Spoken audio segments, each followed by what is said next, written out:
प्रहरीको मानवीय व्यवहारले जित्यो सारा नेपालीको मन।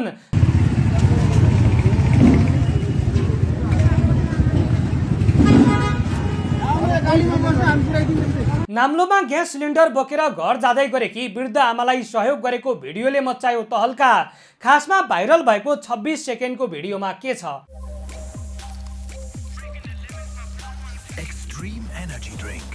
आजभोलि दिनभर लाइनमा बसेर पनि ग्यास नपाएको भन्दै उपभोक्ताहरूले दुःख पोखिरहेका बेला सामाजिक सञ्जालमा सार्वजनिक भएको एउटा छोटो भिडियोले भने धेरै नेपालीको मन छोएको छ। ग्यासको अभाव र त्यसका कारणले नागरिकले भोगिरहेको दुःखका बीच एउटा वृद्ध आमालाई प्रहरीले गरेको सहयोग अहिले चर्चाको विषय बनेको हो। सामाजिक सञ्जालमा भाइरल भइरहेको करिब 26 सेकेन्डको भिडियोमा उमेर ढल्किसकेकी एक वृद्ध आमा नाम्लो लगाएर ग्यास सिलिन्डर सहित भारी बोकेर हिँडिरहेको देखिन्छ। आफ्नो उमेरलाई समेत चुनौती दिँदै ती आमा गन्तव्यतर्फ अघि बढिरहेको अवस्थामा बाटोमा रहेका प्रहरीको नजर उनीमाथि पर्छ। वृद्ध आमाले बोकेको भारी सामान्य थिएन। ग्यास सिलिन्डर सहितको भारी नाम्लोमा बोकेर हिँड्नुपर्ने बाध्यता उनको अनुहार र हिँडाइबाटै अनुमान गर्न सकिन्छ। उमेरका कारण उनलाई त्यो भारी भोग्न कति कठिन भइरहेको थियो होला भन्ने कुरा भिडियोमा हेर्दा सहजै बुझ्न सकिन्छ। यही अवस्थामा प्रहरीले ती आमालाई देखेपछि आफ्नो जिम्मेवारी सम्झिएर मात्र अगाडि बढेनन्, मानवीय भावना देखाउँदै सहयोगका लागि तत्काल अघि सरे। प्रहरी अधिकारीहरू आमाको नजिक पुगे, उनको अवस्थाबारे बुझ्ने प्रयास गरे। त्यसपछि उनले बोकेको भारी आफै सम्हालिदिए। वृद्ध आमाको ढाडमा रहेको नाम्लो खोल्दै प्रहरीले ग्यास सिलिन्डर सहितको सामान आफै बोकिदिए।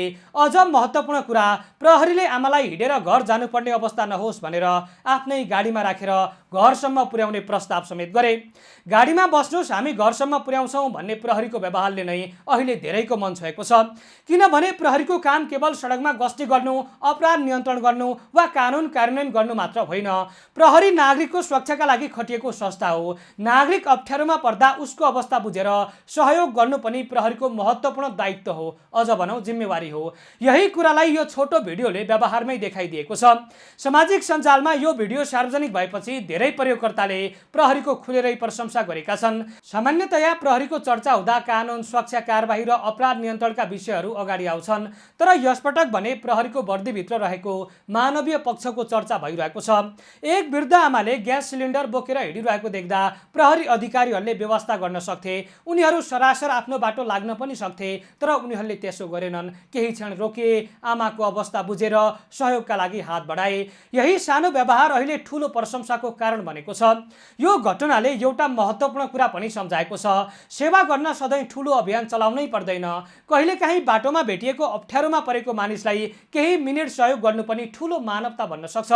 वृद्ध आमाको भारी प्रहरीले केही समय बोके, उनलाई गाडीमा राखे र घरसम्मै पुर्याउने जिम्मेवारी समेत लिए। तर उनीहरूले गरेको त्यो सानो सहयोगले सामाजिक सञ्जालमा हजारौं मानिसको ध्यान तानेको छ। विशेष गरी ग्यासको अभावका कारण सर्वसाधारणले समस्या भोगिरहेको समयमा यो भिडियो अझ अर्थपूर्ण बनेको देखिन्छ। कतिपय नागरिक बिहानैदेखि ग्यासको लाइनमा बस्न बाध्य छन्। घण्टौं लाइन बसेपछि पनि ग्यास नपाउँदा उनीहरूको दैनिकी प्रभावित भइरहेको छ। यस्तो अवस्थामा ग्यास सिलिन्डर पाउनुलाई नै ठूलो उपलब्धि जस्तो मान्नुपर्ने परिस्थिति बनेको छ। त्यही ग्यास सिलिन्डर पाइसकेपछि एक वृद्ध आमा त्यसलाई नाम्लोमा बोकेर घर फर्किरहेकी थिइन्। उमेरले साथ नदिए पनि परिवारका लागि आवश्यक ग्यास बोकेर घर फर्किनु पर्ने उनको बाध्यता थियो होला। तर बाटोमा प्रहरीले उनको समस्या देखेपछि उनलाई एक्लै सङ्घर्ष गर्न दिएनन्। यही कारणले सामाजिक सञ्जालमा धेरैले प्रहरीको यो कामलाई प्रहरी मेरो साथी भन्ने नाराको वास्तविक अर्थसँग जोडिरहेका छन्। नारामा मात्रै प्रहरी जनताको साथी बन्ने होइन, व्यवहारमा पनि नागरिकको दुःख बुझ्न सक्नुपर्छ।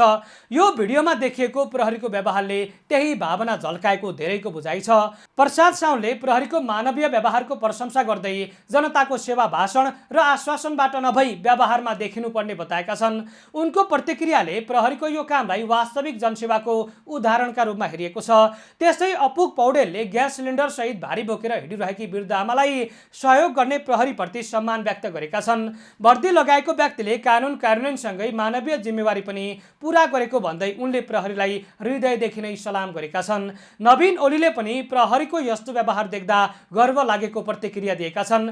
उनका अनुसार वर्दी लगाएका प्रहरी नागरिकको दुःखमा यसरी साथमा उभिँदा प्रहरीप्रतिको नागरिक विश्वास अझ बढेको छ।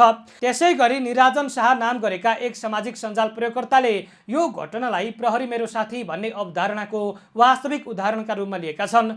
समस्यामा परेको नागरिकलाई आफ्नै परिवारको सदस्य जस्तो सम्झेर सहयोग गर्ने प्रहरीको व्यवहारले प्रहरी र नागरिक बीचको सम्बन्ध अझ नजिक बनाउने उनको बुझाइ छ। सामाजिक सञ्जालमा आएका यी प्रतिक्रियाहरू हेर्दा पनि 26 सेकेन्डको उक्त भिडियोले धेरै नेपालीको मन छोएको स्पष्ट देखिन्छ। भिडियो छोटो छ तर त्यसले दिएको सन्देश निकै ठूलो छ। प्रहरी भनेको डर देखाउने संस्था मात्र होइन, प्रहरी भनेको नागरिकको सुरक्षा गर्ने, नागरिकको समस्या बुझ्ने र आवश्यक पर्दा साथ दिने संस्था पनि हो। कानुन उल्लङ्घन गर्नेलाई कारबाही गर्नु प्रहरीको जिम्मेवारी हो भने समस्यामा परेका नागरिकलाई सहयोग गर्नु पनि त्यत्तिकै महत्त्वपूर्ण मानवीय जिम्मेवारी हो। वृद्ध आमालाई ग्यास सिलिन्डर सहितको भारी बोक्न कठिन भइरहेको देखेपछि प्रहरी आफै अघि सर्नु यही मानवीय पक्षको उदाहरण हो। उनीहरूले आमालाई कुनै औपचारिकता वा ठूलो भाषण दिएनन्, न सहयोग गरेको देखाउन कुनै ठूलो प्रचार आवश्यक ठाने। आवश्यक थियो सहयोग र उनीहरूले त्यही गरे। आज सामाजिक सञ्जालमा भाइरल भइरहेको यो दृश्यले पनि एउटा सकारात्मक सन्देश दिएको छ। वर्दीको वास्तविक सम्मान त्यसमा रहेको शक्तिले मात्र होइन, त्यसबाट देखाइने मानवताले पनि निर्धारण गर्छ। धेरै सामाजिक सञ्जाल प्रयोगकर्ताहरूले यो घटना गोर्खाको भएको दाबी गरिरहेका छन्। यद्यपि यो भिडियो वास्तवमै गोर्खाकै कुन ठाउँको हो र कहिलेको हो भन्ने विषयमा स्पष्ट आधिकारिक धारणा, आधिकारिक विवरण सार्वजनिक भइसकेको छैन। त्यसैले भिडियोसँग जोडिएका स्थान तथा अन्य विवरणलाई पुष्टि नभएसम्म दाबीका रूपमा मात्रै लिनुपर्ने हुन्छ। तर स्थान र समय जे भए पनि भिडियोमा देखिएको प्रहरीको व्यवहार भने साँच्चै प्रशंसा गर्न लायक देखिन्छ। एक वृद्ध आमालाई बाटोमा एक्लै भारी बोकेर हिँडिरहेको देख्दा उनीहरूले देखाएको संवेदनशीलता नै यो घटनाको सबैभन्दा महत्त्वपूर्ण पक्ष हो।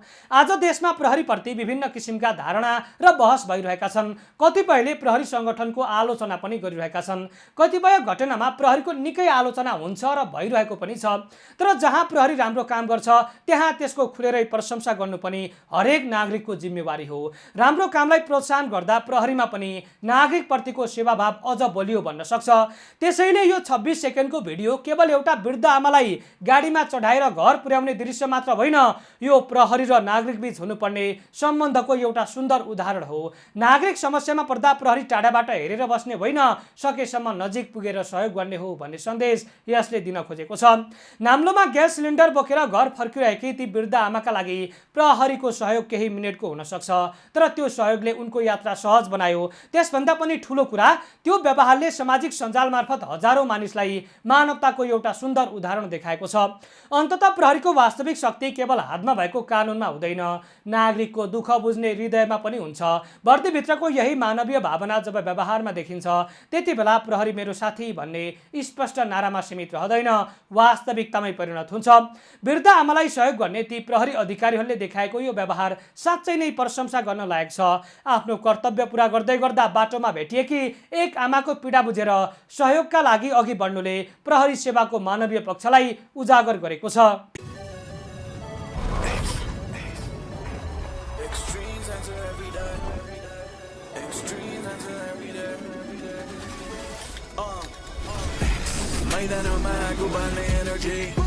सफलताको मात्र एउटा रेसिपी हाई भोल्टेज जस्तै आगो बिजुली एभ्रीडे एड्रेनालिन जिन्दगी छैन कुनै अल्छीपन या छैन कुनै शङ्का छैन डर छैन त्रास छैन कुनै पनि धक्का हाम्रो एनर्जी so wild छैन कुनै नि so wild yeah we be going all around with the energy of hound थाकिँदैन हामी कहिले पनि मैदानमा energy every day छुन निलो आकाश चाहिन्छ निलो नै Extreme energy from the Himalayas. Extreme energy. Extreme times every day. Extreme energy. Extreme all the time. Extreme energy. Extreme times every day. Extreme energy.